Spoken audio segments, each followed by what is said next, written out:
Good morning, everybody. Happy Tuesday. Hope you guys had an outstanding Labor Day weekend. I know I did. I'm rested. I'm excited.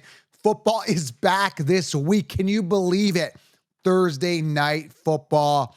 I'm pumped, man. Fantasy is back. I hated that preseason garbage. Like, it sucked, man. Like, you got these starters versus like third stringers and some people resting their players. Like, I say just play. And that's what reality football is. So I'm excited, guys. Football is back. In this episode, I got 7 big, bold predictions. I'm going to ruffle some feathers here today, especially with the first one here with CMC. And you're going to want to stay to the last one because I got some sleepers here for you that are going to shock you. So 7 big, bold predictions here on the show. Excited to dive in here for your commute. Again, you guys must be excited. I know a lot of people did their drafts. You got 16 rounds. You guys are probably through the moon excited with your teams. Now, I am actually reviewing teams, guys, and you want to join the community, patreon.com/FFcounselor. Join the fantasy front lines. Here's what you get in the community, guys. You get waiver wires every single week. You get starts and sits if you guys are in the premium package, if you guys are on the top package here with the generals, okay? So you've got, starts and sits. We've got waiver wire. We've got everything, exclusive videos. We got everything here for your in-season content, optimal DFS plays, everything in the front lines, guys. Join right now, patreon.com/FFcounselor. Drafting is just a quarter of the battle. Now, I'd say they're about 80%, but you got to maintain that. And you're going to have everything delivered to you, guys, in the season. And it's an amazing community. So join the front lines, guys, right now. I've linked it below. You don't want to miss the opportunity to be a part of this. And we go year round in this community. Amazing people, lion mentality in there, okay? If you're new to the channel, guys, smash it, tap it, slap it. I'm ready to get into these bold predictions. Guys, I'm super excited about the season, but I want you guys to stay glued to the channel. Turn on the bell, the only channel giving you guys the truth. I'm going to be delivering waiver wires here as well, but that community, you get it delivered before everybody else on a silver platter. We don't miss anything, and you get a chance to get direct access to me in the Patreon. But on this channel, you're going to get everything as well in regards to news and, of course, content here pretty much almost daily on this channel, okay? So smash thumbs up, turn on the bell. Let's dive into the show.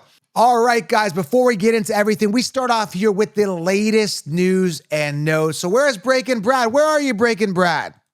We now have breaking news. There he is, guys. I want to go over some news here before we get into these bold predictions. I am super excited about the season. I know you guys are pumped up as well. So let's dive into it here. First thing, Sam Laporta, remember his hamstring. He is on track to play week 1, according to head coach Dan Campbell. Again, Laporta, I got him, I think, in 1 or 2 leagues. I think 1. I liked him better last year when we were getting him for a deal, but Laporta set to be on track. Also, Jahmyr Gibbs is expected to be available for week 1 as well, dealing with hamstring. Now, that being said, understand these guys are high draft capital guys, and hamstrings do linger, okay? So don't be surprised if one of these guys goes out with injury in the first couple weeks. Just be aware of that. Don't be upset. Remember, we grabbed Laporta for value last year. Now everybody's riding him. What goes up must come down. Hoping Laporta does have a good year as well. CeeDee Lamb received a limited amount of snaps during practice on Labor Day, but will be ready to play week 1. Paid, incentivized, ready to go. Seattle Seahawks, Tyler Lockett, undisclosed reason, said he expects to play week 1. There might be something going on via injury. Tyler Lockett is one of those guys I hope you have no stock in. He's at the tail end of his career. This is the time to walk away from guys like Tyler Lockett, okay? Jamar Chase continues to sit out of due to his contract situation. I record this the night before. Unless he signs a contract overnight, he's still in that situation. Again, a big issue here with Jamar Chase, who wants to get paid. And I was hearing in reports that he wants to get paid exactly what Jefferson got paid, plus a penny more. So obviously the guy's a lot of ego going on. I don't like players with that much drama. Mind you, he was a recommended 16 rounds. He's got a ton of upside. The problem is he's got this diva mentality, contract issues, and of course, I like to go running back round 1 anyway. So just something to be aware of. If you guys are a Jamar Chase owner, there could be some drama there for sure. Jaylen Warren ready to go for week 1, apparently. Let me see here. Hamstring was limited individual drills. But we don't know if he's going to be available for week 1. They're monitoring his situation, but should be available week 1. Again, Jaylen Warren owners, be cautious. Again, I'm going to be doing a starts and sits episode as we get closer to the week. So make sure you guys have the bell turned on if you guys are Jalen Warren owners and some of the other guys. You got to monitor some of these situations. Jordan Addison ankle, participated in practice on September 2nd as well. Waddle had an undisclosed thing going on there, limited in practice on September 2nd as well. Tons of little injuries and nagging stuff. And grass is green, and Clyde Edwards-Helaire as well. He's going to be basically on IR to start the first 4 games of the season. I don't even know how this guy's even maintaining a roster spot. This guy sucks so bad, hurt every year, absolute terrible player. So that's pretty much the latest news and notes here. Again, if you drafted with 16 rounds, if you still got a draft, make sure you guys get 16 rounds. You can still get it. But again, if you drafted using 16 rounds, knock on wood, everything's been pretty good with our players so far for the most part, especially for the guys that I drafted, and we always have a backup plan for a backup plan, so we're good. So that's it for latest news. Breaking Brad, hope you have a great day. We now have breaking news. Thank you. So that's it for breaking news, guys. Let's roll into these bold predictions, all right? The first one here, Christian McCaffrey. Again, this is going to bother a lot of Christian McCaffrey owners. It is what it is. I'm going to ruffle some feathers. But Christian McCaffrey will be hurt by week 3. That's my bold prediction. Already dealing with that calf strain injury, whatever it was. Again, this is going to linger. I feel it's going to be a problem coming off that Super Bowl hangover. I've given you guys my reasons why CMC will get hurt, so don't be surprised. And I want to just refresh your memory. I was the one that called a Cooper Kupp injury after the Super Bowl when everybody was riding Cooper Kupp after his pinnacle year, and I'm like, nope, Cooper Kupp's going to get hurt.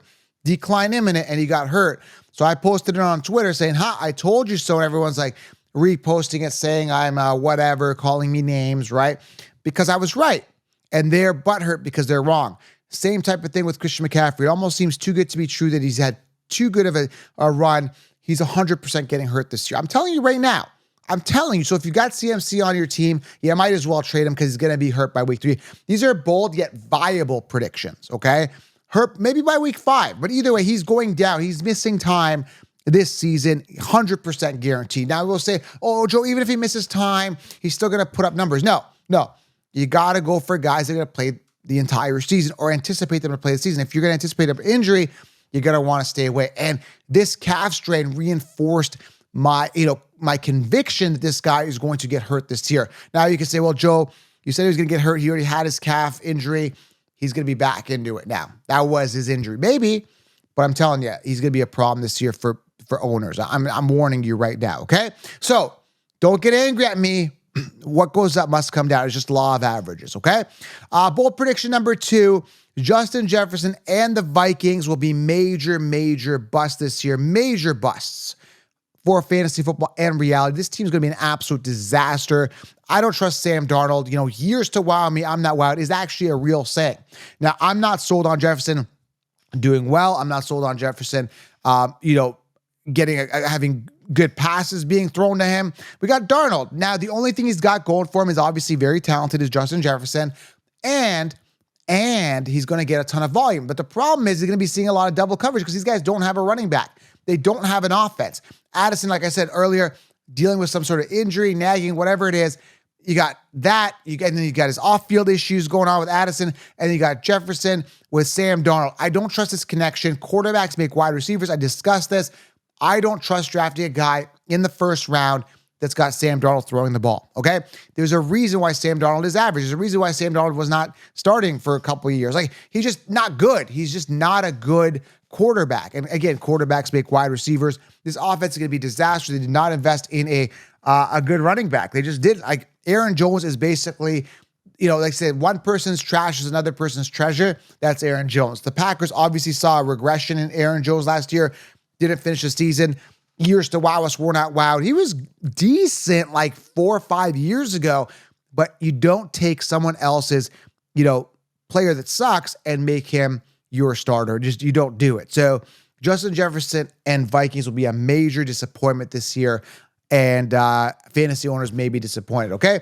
I've got no stock in Jefferson. I'm not paying the first round ticket to watch a potential disaster with Sam Darnold. I'm not in on this. So let me know what you guys think. Drop a comment below. Are you guys Justin Jefferson owners? What do you guys think?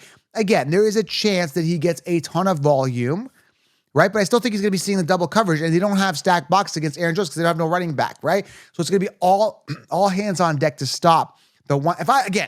I'm not in the NFL, but if I am playing against the Vikings, I'm planning to just stop Justin Jefferson. That's it. I don't have anything else to worry about. That's it. He's the only offensive weapon. That's all I'm doing is stopping Justin Jefferson. That's it. So, yeah, I don't believe in this at all. Okay, bold prediction number 3. Nico Collins is going to be one of the biggest busts of all time. Now, again, last year, I'm going to talk about this. If you're new to the channel, guys, smash it, tap it, slap it. Welcome to Reality Corner here with Nico Collins. Let's talk about him. 25th in targets last year with 109. That's not good. That's without Dell playing a full season, and that's without Stephon Diggs or Joe Mixon, okay? So, that being said, we talked about CJ Stroud getting an uptick in passing attempts. He's going to throw more, I would assume, based on all the offensive weapons, was 14th in passing attempts. Not good. Okay, these are things you have to consider. Nico Collins coming off round 2 to 3. Not good. Okay. And I was just having arguments, or I wouldn't say arguments, but debates with some of my listeners here. And, actually not even debates, but I'm just kind of explaining to them more or less, like a guy like Romeo Doubs, who's slated as the one, and the team has come out, he said he's the one. I saw that he was the one in the playoffs last year, and he did the best in camp. Romeo Doubs, people were messaging me saying he's available on the waiver wire. I'm like, dude, how is Romeo Doubs available? Or the fact that he's even being drafted round 9 or 10 is ludicrous when you kind of know it's leaning towards, Doubs being the one, right? And Jordan Love threw 89 times more than CJ Stroud did last year, right? Like, I'm just talking basic math. I've talked about it in my other shows, but I want to emphasize that Nico Collins is primed for a bust season. He's not going to return his 2nd to 3rd round ADP. There's no possible way. Again, last year, 109 targets, 25th in targets amongst wide receivers. You think that's going to get better with the addition of Diggs? Now, unless Diggs gets hurt or Tank Dell gets hurt and then he is force-fed, I could see it, right? Like maybe, but it's a reach, man. Just give me Romeo Doubs later, who I believe is going to finish. There's a little bonus bold prediction. Romeo Doubs is going to beat Nico Collins in fantasy points by a significant margin. There, you heard it here first, okay? I'm going to come back to this video. I could be wrong. That's why we're big, we're bad, we're bold, okay? Bold prediction number 4. I see this is very, very viable. 2 rookie running backs will finish top 10 in fantasy points amongst running backs, okay? Example, Trey Benson. I see him finishing as a top 10 running back. I'm not sold on James Conner. James Conner is going to get hurt. James Conner is going to lose his job just based on talent rises to the top. Benson's probably one of the best running backs in the league. He just needs to get the ball. That's it. It's a volume thing, right? Example, last year, Kyron Williams, he was buried on the depth chart behind Cam Akers. Once he got the opportunity, he shined, right? A guy like Jahmyr Gibbs was limited, right? And then as soon as Montgomery got hurt, this guy shined and got like 30 fantasy points a game, right? There's certain running backs that are really good. You just got to give them the ball. And I feel that a guy like even like a Blake Corum, right? We talk about Kyron Williams, returning punts. That's a problem. Blake Corum was a beast and a workhorse in college. So a guy like Blake Corum, a guy like Trey Benson can have that top 10 running back upside. There's other guys like Marshawn Lloyd. If Josh Jacobs goes down, Braylon Allen, if Breece Hall goes down, he could be a league winner. Audric Estime, I was hearing from the team reports that he has 3-down capabilities. Ton of guys. Bucky Irving, I'm not sold on Rachaad White. There's a ton of these sleepers. That's why I told people, you want to stash a couple of these guys, okay? So I predict 2 rookies, and this is very viable. We're talking about viability here. The 2 rookie running backs will finish as top 10 running backs in the running backs rankings, top 10, okay? So that's number 4. Let's keep it rolling here, guys. Again, if you are new to the channel, smash it, tap it, slap it. Leave some questions below. Starts and Sits is coming this Thursday. It's going to be exciting. Content's going to be rolling, okay? Bold prediction number 5. Let's keep rolling here. Hope you guys are having a good commute. Hopefully you're having a good drive. Hopefully you guys enjoying the show. Keep the content rolling for you. Tip number 5 here, or I'm so used to giving fantasy football advice and tips. Bold prediction number 5. 4. Count them 4. This is big. This is bad. This is bold. 4 rookie wide receivers will finish top 10 amongst wide receivers in PPR rankings. Yes, I see a Ladd McConkey finishing top 10. Yes, I see a Marvin Harrison finishing top 10. That's a little more obvious. Yes, I see a Keon Coleman finishing top 10. Yes, I see a Brian Thomas Jr. finishing top 10. Yes, yes, yes. I was listening to another podcast the other day. I don't listen to other podcasts. I keep saying that, but I end up listening to them because it's hard to listen to, okay? I was even listening, it was like a radio show. So I'm listening because I got it in my car. I won't say which one. I shut it off. I can't listen to this garbage now. But I was listening and one person was saying, oh yeah, like, Christian Kirk's going to be the one there. He's Gabe Davis, whoever the other guy. Like, dude, no. Brian Thomas Jr., dude. And there's so many wide receivers that are rookies that are being completely slept on. And I'm not going to get into it in this video too much, but I'll tell you, there's a ton of void for targets with Ladd McConkey. A ton of void of targets with Keon Coleman. Dude, this is the year, okay, for these guys. Make sure you guys draft them on your rosters, okay? All right, let's move on here to bold prediction number 6. Will Levis and Bryce Young will shock the world. Meaning, guys, Will Levis and Bryce Young will finish top 10 potential, but these guys are going undrafted in their leagues, guys. Literally undrafted, okay? And you know what? These guys have that top 10 potential in them, but again, they're kind of going undrafted. So if you are looking for a rookie quarterback that you can stash on your team, especially in the Superflex leagues, look no further than Will Levis and Bryce Young to shock the world this year as a quarterback 3 potential, guys. Just as a quarterback 3, that's it, okay? Or a backup or someone that could really, really perform well on your team. These guys could do it. Again, just as sleepers on your radar, waiver wire. If you're desperate for a quarterback, if your quarterback gets hurt, that's it. Again, I'm not putting too much stock in them, just as backups with some upside. Will Levis and Bryce Young to shock the world, okay? Last one here, buckle up here. This will shock you, but some tight ends, guys, tight ends that could finish top 10 as well.